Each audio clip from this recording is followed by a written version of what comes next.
Hello friends, welcome to Indo's Kitchen and Vlogs. மீதமான ரைஸில் சாதத்தில் வீண் பண்ணாமல் நம்ம ஒரு சூப்பரான ஸ்நாக்ஸ் எப்படி செய்யறதுன்னு பார்க்கலாம். வாங்க ஃப்ரெண்ட்ஸ், வீடியோக்குள்ளே போகலாம்.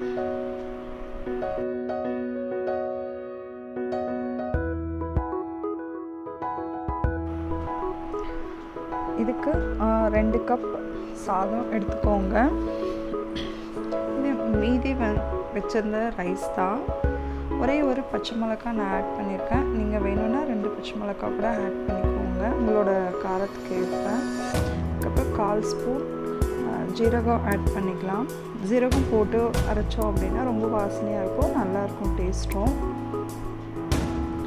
இப்போ இந்த சாதத்தோட 4 டேபிள் ஸ்பூன் ரவையும் ஆட் பண்ணிக்கலாம். நீங்கள் ரோஸ்ட் பண்ண ரவையும் சேர்த்துக்கலாம், இல்லை ரோஸ்ட் பண்ணாத ரவையும் ஆட் பண்ணிக்கோங்க. ரொம்ப கிறிஸ்பியாக வரும். தண்ணி போட்டு அரைக்கக்கூடாது. அப்படி தண்ணி வேணும் அப்படின்னா ஒரு ஸ்பூன் இல்லை 2 ஸ்பூன் அளவுக்கு மட்டும் தண்ணி போட்டு நைஸாக அரைச்சிக்கோங்க. இன்னும் நமக்கு மாவு திக்கான கன்சிஸ்டன்சியில் வேணும். இப்போ அதை ஒரு மிக்சிங் பவுலுக்கு ட்ரான்ஸ்ஃபர் பண்ணிடலாம். சால்ட்டும் உங்களுக்கு தேவையான அளவு நம்ம மிக்சியில் போட்டு அரைக்கும் போதே சேர்த்து அரைச்சிக்கோங்க. அதுக்கப்புறமா கொஞ்சமாக ஒரு 4 ஸ்பூன் இல்லை 3 ஸ்பூன் திருவின தேங்காய் நான் மிக்சி ஜார்லேயே போட்டுட்டு திருவிட்டேன். அதுக்கப்புறம் ஒரு 1/4 கப் கடலை சேர்த்துக்கலாம். கடலை மாவு அரைச்சி போட்டோம் அப்படின்னா நல்லா கிறிஸ்பியாக கிடைக்கும். மாவு ரொம்ப திக்கான கன்சிஸ்டன்சியில் கிடைக்கும். டேஸ்ட்டும் ரொம்ப கூடவே நல்லா இருக்கும். அதனால் சட்னி கல்லையும் அரைச்சி போட்டுக்கலாம். அதுக்கப்புறம் மிக்சிங்க்கு 2 பொடியாக நறுக்குன 2 வெங்காயம், கொஞ்சமாக கொத்தமல்லி,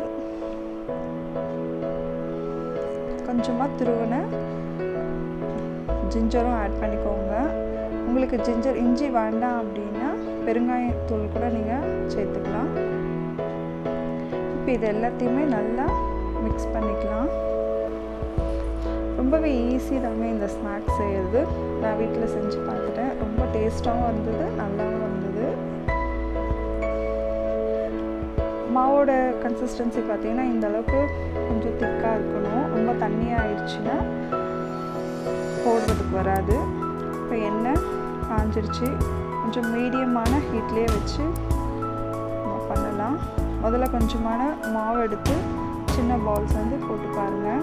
ஸோ எண்ணெய் நல்லா காஞ்சிட்டதுனால பொரிய ஆரம்பிச்சிருச்சு.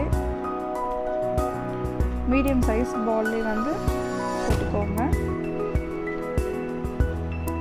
இது சீக்கிரமாகவே வெந்துடுது. நல்லா 2 சைடும் அந்த கோல்டன் கலர் சேஞ்ச் ஆகிற அளவுக்கு டர்ன் பண்ணி பொரிச்சு எடுத்துடலாம். ஸோ ஒரு பேட்ச் முடிஞ்சிடுச்சு. இதை நம்ம பிளேட்டுக்கும் ட்ரான்ஸ்ஃபர் பண்ணிடலாம். ஸோ நான் இதிலே இன்னொரு பேட்சும் போட்டுட்டேன். இது பிளேட்டில் ட்ரான்ஸ்ஃபர் பண்ணிடுங்க. இப்போ ஓரளவுக்கு கலர் சேஞ்ச் ஆன உடனே நம்ம பிளேட்டுக்கு ட்ரான்ஸ்ஃபர் பண்ணிடலாம். பாருங்கள், சூப்பரான நமக்கு சாதத்தோட மீதமான உள்ள சாதத்தோட ஸ்நாக் ரெடி ஆகிடுச்சு. இந்த போண்டா பார்த்திங்கன்னா மின்ட்டு சட்னி இல்லை கொரியாண்டர் சட்னி, புதினா சட்னி, கொத்தமல்லி சட்னியோட இல்லை கார சட்னி இல்லை பொட்டுக்கடலை சட்னியோடு சேர்த்து சாப்பிட்டோம் அப்படின்னா ரொம்ப டேஸ்ட்டாக இருந்துச்சு. இல்லை எந்த சட்னியுமே இல்லைனாலும் அப்படியே வெறுமனே கூட சாப்பிட்லாம். நீங்களும் இந்த ஸ்நாக் ட்ரை பண்ணி பாருங்கள் ஃப்ரெண்ட்ஸ். தேங்க்யூ.